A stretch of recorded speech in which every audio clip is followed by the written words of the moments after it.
Hey guys, in this week's episode, we will be covering Voidlink, which is one of the scariest Linux vulnerability I heard in recent time. And also, I will covering domain 1 walkthrough of AWS ANS syllabus. So by end of this week's episode, you will be having some really good knowledge to take away with you. So grab your coffee, mix it with anything. I usually mix it with creatine, but if you want it to mix with something hard, then feel free to do it. Get ready with the main episode. See you. Welcome to Cloud Coffee and Certs, the podcast where we chat about cloud certifications, learning cloud skills, and staying confident on the tech journey. Grab your coffee, relax, and let's level up together.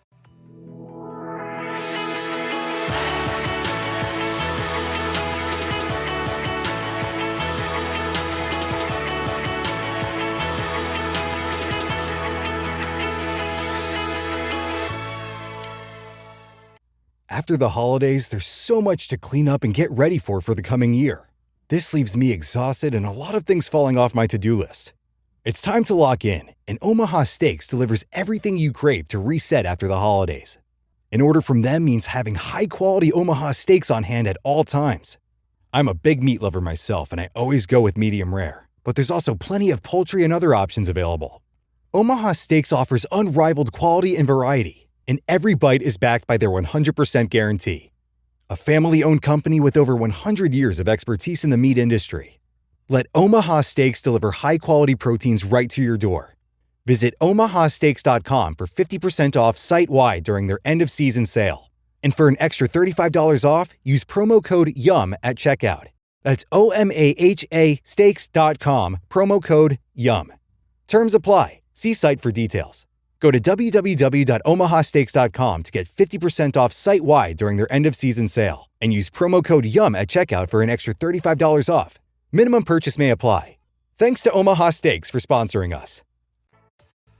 Hey guys, welcome back. Here we are in another episode of this new series, which is Cloud Coffee and Certs. Now, in this week's episode, we have some exciting content, as I always promised to you. And in this week's episode, we will be discussing a bit about Voidlink. So, I have read about this vulnerability. Surprise, surprise, it's impacting the Linux operating system. I mean, I am one of those who love Linux and I'm using it for quite a while now. I always felt like it's one of the secure. I mean, I literally change OS for my wife's and my kids' computer to Ubuntu instead of Windows just to save some bucks on the antivirus system which we had to really install on Windows operating system. But seems like we are not safe anymore because in this new AI world we have those vulnerabilities or those malwares which can really impact our Linux operating system as well.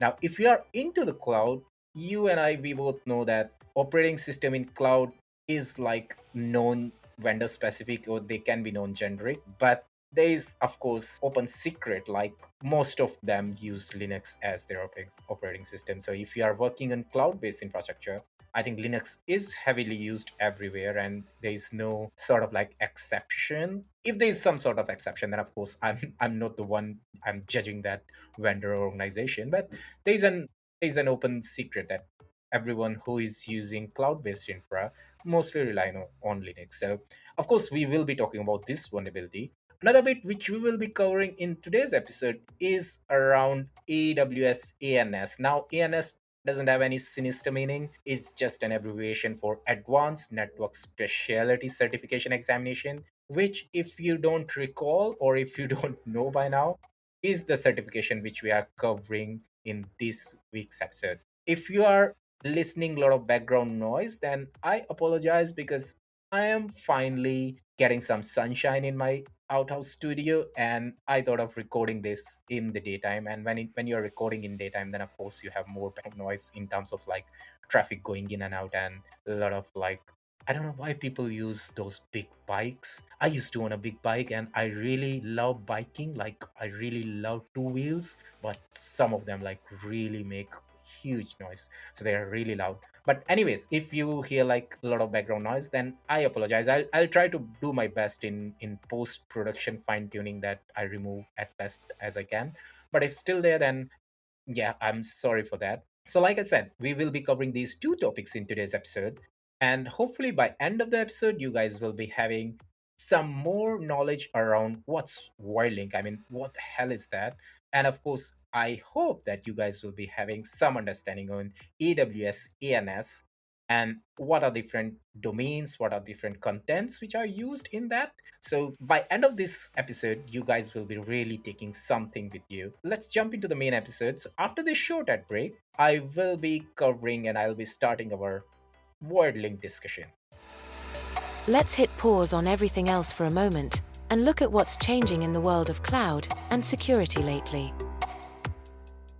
Right, welcome back. So, if you are watching me on YouTube, then you might have seen by now that I'm wearing my Manchester United cap. So, I thought that there's no point of keeping it a secret that I am a Manchester United fan. And I certainly hope that if you are from the opposite fan club, like if you like some of our rival club, then please don't hate me or please don't stop listening to my podcast because you don't support the same club. But I bought this cap just like pretty new and I just want to show off. That's it. There's again there's no sinister meaning behind it. So let's read about or let's I mean I'll be reading about it and you guys can listen. So let's see what does Wordlink state. So again, I have read about this from various online forums and various articles. So I'll be quoting those as well. So we don't take any sort of credit from the real writers. Of course, we don't want that, right? But then again, cybersecurity and info security, cloud security, everything is sort of open source. So we are here to share the knowledge, right? So I hope no one will mind it. But anyhow, I have read this article about WordLink. Where I first heard about it is from dark reading. So I was reading through one of the newsletter and I find about it. So in this, we are diving into a new and concerning cybersecurity development, to be honest, because I mean, cybersecurity in itself is a big field, and every day we have new challenges, new problems, new malwares coming in. But this one is different from what we used to have before. Now, this one is quite highly advanced malware framework called Voidlink, and it specifically target, like I mentioned, Linux environments and cloud native infrastructure. And surprise, because we are doing cloud based security and cloud security related podcast, and of course it makes sense for me to cover this in today's episode. Now this threat was recently uncovered by the researcher at Checkpoint, and I will be quoting some of the Checkpoint quotes as well. I'll be putting the link in show notes about the real research which Checkpoint have done. So they have shared everything online, so you can go and have a look at that as well. I mean, it was really amazing content, and when I was reading through it, it's like I was not able to like stop at any moment. I started it and it was so interesting that I read it completely in one shot. It's really amazing. So as per this research, what it say, like what's Voidlink, why it's creating so much of noise everywhere. Now at its core, Voidlink it includes custom loaders or plugin APIs, they call it.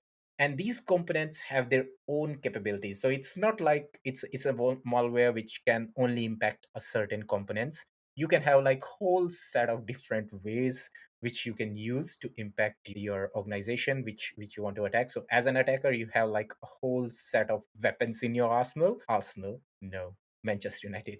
Anyways, yeah, so you have all sort of like different weapons in your arsenal and you can use it. So what really stand out is this plugin architecture, because when I was reading about it, I had never seen anywhere something like that.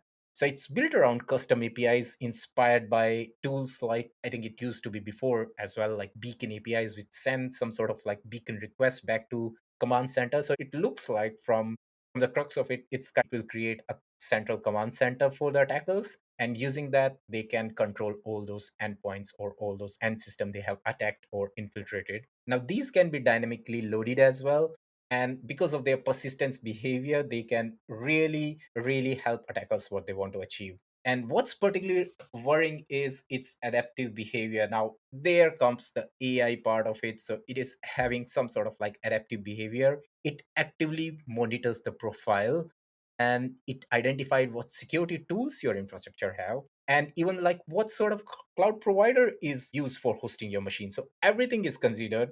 It assesses everything, it takes care of all those aspects, and then it decides how it will behave when it stays undetected. So if you are not, if it's already into your system, if it's undetected for a while, it will grab all the information, it will assess your whole infrastructure, and then it will decide like what's the best way forward to take you guys. And that's the scariest part, right? I mean, that's why people are really worried about it.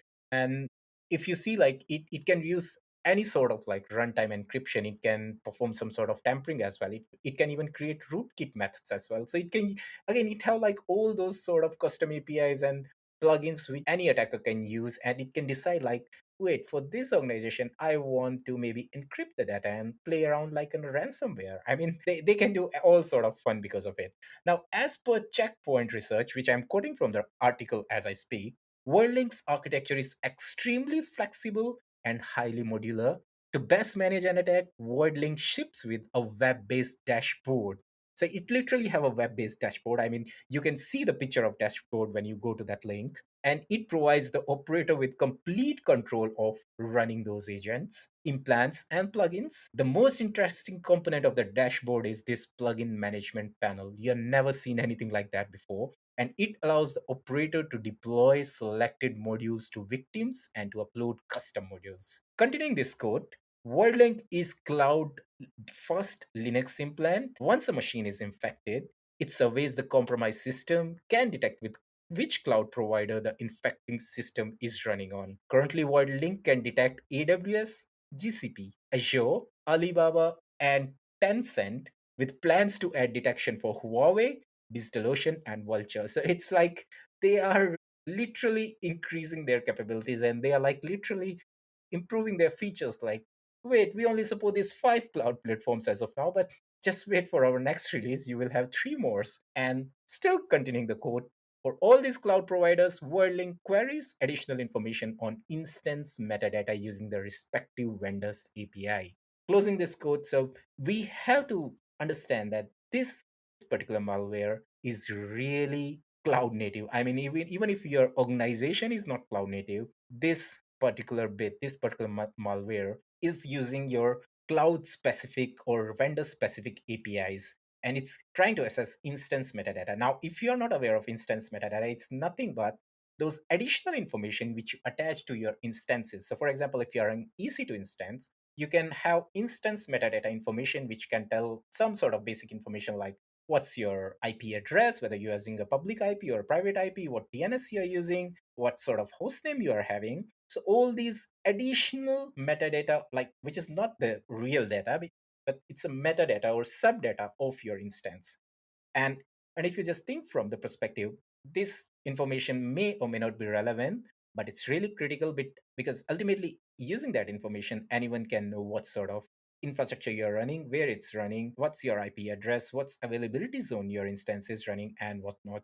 So it's really taking care of all those aspects using API based call, and then making sure that using a nice web based dashboard, attacker can easily decide like what attack should be doing or what plugin need to be installed in your end system. I mean, it's really scary, and you can listen more about it, like what are the technical aspects of it in various podcasts where people are covering about it these days. You can of course read the checkpoint research, which I'll be putting in show notes. But what I'm going to say is we are not like safe anymore from anywhere. Like we cannot think that we are, because we are running on a certain cloud infrastructure, or we are running a certain safe cloud provider, or we are running a certain operating system which is not vulnerable. It's not the case anymore. And if you think from that perspective, like some people from, because we are covering network security as well, part of AWS ANS, right? So if you are securing your network, you can kill half of these attacks, because ultimately once malware they infect your system, what the next level will be, they will try to traverse from left to right or north to south. But if you're having like proper security on the network level, they won't be able to traverse from one point to another. I mean, I was listening to one of the podcasts, and it was around threat locker, I recall. And one of the scenario was like someone attacked a particular hospital. They realized that that hospital have like foolproof security. Everything is strictly controlled. They have like proper endpoint detections tools and everything in place. They were not able to do anything. So attackers were not able to do anything in that hospital's infrastructure. But there was kind of like a east-west endpoint or a VPN link which was connecting this hospital infrastructure from a legacy application which is running in a different hospital infrastructure. Who doesn't have, like, that second hospital infrastructure doesn't have all sort of security tools. Attackers, they just traverse from this hospital to another hospital, realize that that hospital is not that safe, they are not that security agnostic, and they just encrypted everything, and then of course they ask for ransom. So east west, north south security, everything is still controlled by network, and that's what I am trying to say using this podcast. Listening to these episodes, we will be covering AWS Advanced Network Security, which will help us to make sure that our network infra on AWS is secure. So let's quickly segue into our next part of the episode, where we will be starting our domain wise walkthrough of AWS ANS syllabus. Let's level up, refill coffees, and dive into the main episode. All right, welcome back. So, like I mentioned, we will be covering now syllabus walkthrough of AWS ANS certification. Now, as part of first domain, we will be breaking down each and every component. So, domain one is network design, and this domain makes up to 30% of the exam content, and it tests your ability to architect scalable, reliable, and secure network. I mean, that's what we want using this, right? We want to make sure that our network is secure and it's scalable as well. It should be reliable as well.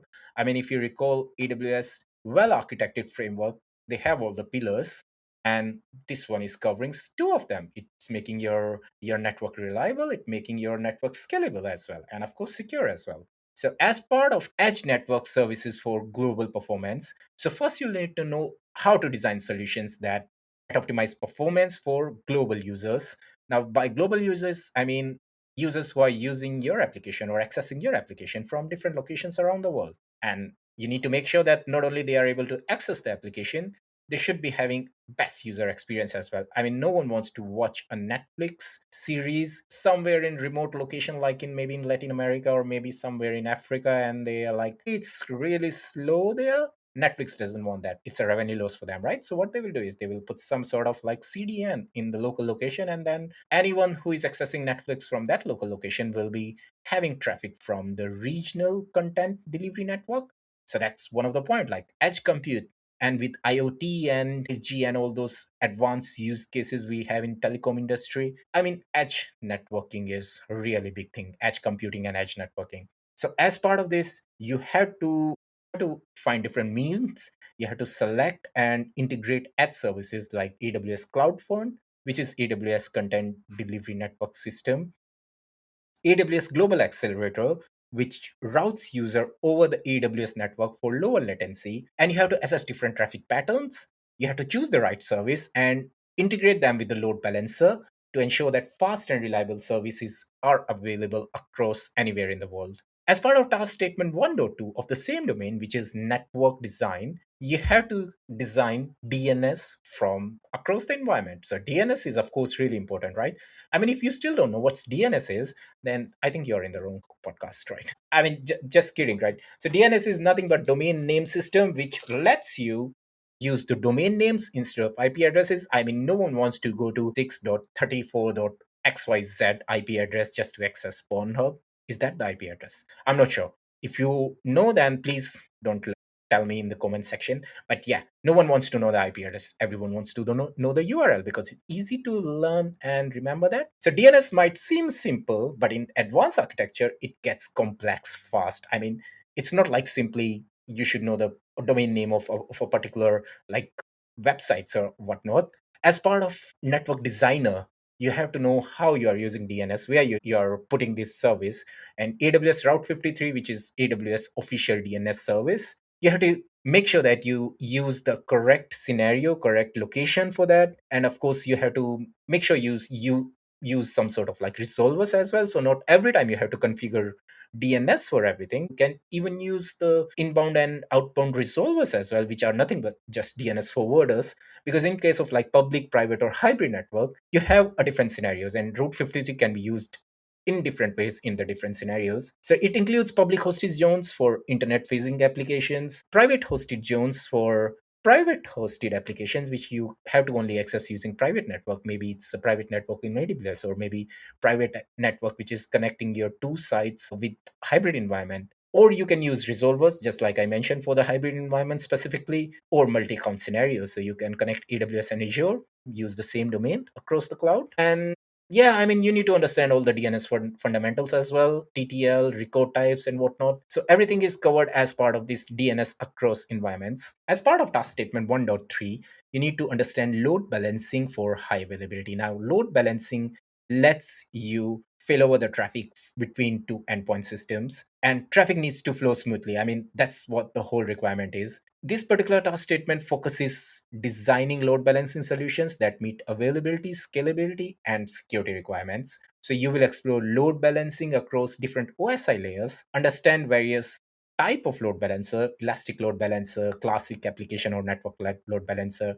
You have to integrate them with different services as well, like you can integrate with global accelerator or CloudFront, WAF, Kubernetes clusters. Everything will be part of this load balancing for high availability. As part of task statement 1.4, we will be covering logging and monitoring across networks. So visibility is critical. I mean, whatever happen on your network, you need to log them. That's the must to have thing. I mean, traffic packets flowing from destination A to destination B need to be logged, like which IP address is source, which is destination, what sort of traffic is going, which ports have been used. Everything need to be logged, and you will define logging and monitoring requirements to give you insight into network performance and security as well. AWS tools like CloudWatch Matrix, logs, dashboards, alarms provide this core visibility, and we need to understand how it really works. And of course, it help in troubleshooting as well. So how we can do traffic mirroring, how we can do packet capture, how we can use specialist tools like reachability analyzer, which we can use to troubleshoot if one of the endpoint is not able to connect to another endpoint. So we can use these analyzing tools as well, and this will help us in not only monitoring and logging, but also troubleshooting of different networks in the AWS. Task statement 1.5 is routing and hybrid network connectivity, which is includes many real world scenarios like connectivity between on-premise and your AWS cloud. We need to understand different routing strategies, connectivity architecture, static and dynamic routing, BGP fundamentals, how VLANs and lags interact and work in cloud-based system, because the cloud doesn't have VLAN sort of system. So you need to use VPCs and subnets, but how it really interact and how you can match those from on-prem to cloud-based infra. And of course, encryption technologies as well. It also includes concepts like VPNs, direct connect for high throughput or site to site VPN connectivity. Last statement in this domain one is multi account and multi region networking. Now, in this one, you will tackle multi account and multi region architecture, which is completely understandable because no one creates or start using AWS thinking like they will only use for one region. I mean, why not you set up your own data center? Why you're using AWS? So if you are using coming to AWS, then of course you are coming with idea that somewhere down the line you will be using this multi-region architecture. For security, for better organization, you will be using multiple accounts, so different teams or different departments might be having their own accounts. How those accounts will be interacting, how different VPCs will be peered, how you can use transit gateway, private links, VPC sharing to connect these distributed networks, how you can plan IP addresses because no one wants overlap IP address, right? So how IPAM can be used in this case. So in summary, domain one will test our ability to think like an architect. So we have to remove our Manchester United cap and we have to put our network architect cap, and we have to design high performing resilient network that span across the globe, integrate with edge and core services, and connect securely with on premises as well. I mean, that's the best scenario. I mean, I really love when my cloud infra is spread across the region as well as it's connected to on-prem as well. It's connected to Azure as well, or maybe GCP as well. So this multi-cloud, multi-region, and hybrid infrastructure is kind of like best of all the worlds. And if you are using this, if you want to really work in this kind of environment, you have to design this whole architecture in the production grade. You need to know how to set up the networking for it. I mean, if you're both locations or both your infrastructure into different cloud, they're not able to connect to each other. I mean, then what's the point? So as a network architect, I think this domain is really important for us, and that's why it's covering 30%. I mean, 30% is really big amount, man. 30% of your questions in the exam will be coming from this domain itself. It's the biggest one, and good thing about this is finally they have done the right thing. They are building our basics from domain 1 itself, so they're not playing around like they were doing in AWS security specialty where our basics were covered in domain 3. So domain 1, I really loved it. I mean, this will be, I feel like, most interesting domain in the whole course, and we will be starting it soon as like we finish our this syllabus walkthrough. So in today's episode, I will be finishing only with domain 1. In next week episode, we will try to cover a syllabus walkthrough of other domains as well. And by end of all this, we will be finally starting our main episodes in which we will be finishing one by one each task statement.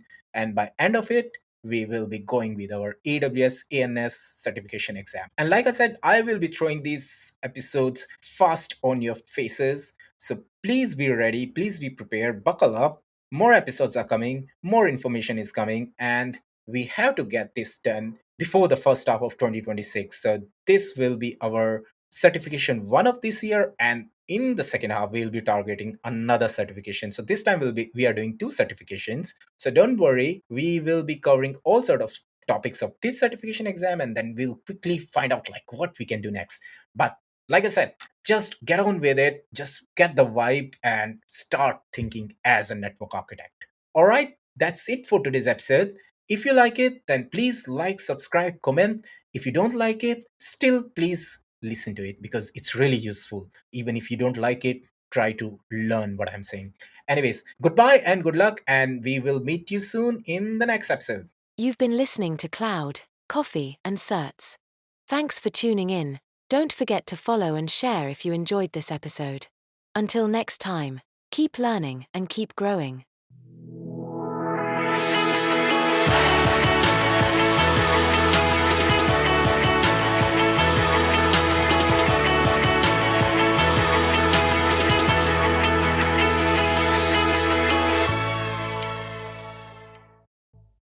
If you're a podcast host, listen up, this one's for you. My name is Allie Jackson. I'm the host of Finding Mr. Height, a dating and relationship podcast that I've been doing for 4 years now, sharing my positive and practical approach to dating that's built on my own life experience. And I wanted to share another experience that I've had, my secret behind monetizing my show. It's called Red Circle, and I was just telling my colleague about how much I love their platform. With Red Circle, not only am I getting a seamless hosting experience, but I also love the support I receive in ad sales. It's not just typical ad sales either. It's targeted opportunities based on my show and my life. And the platform is super simple. You just set your preferences and Red Circle matches you with sponsors that align with your show. You can vet every opportunity and their platform gives you great analytics. More recently too, my Red Circle team has brought me opportunities outside of my podcast on social media to really augment the podcast partnerships, bring them full circle. I just can't recommend them enough. If you want to give it a try, go to redcircle.com to get your free trial. That's redcircle.com for a free trial.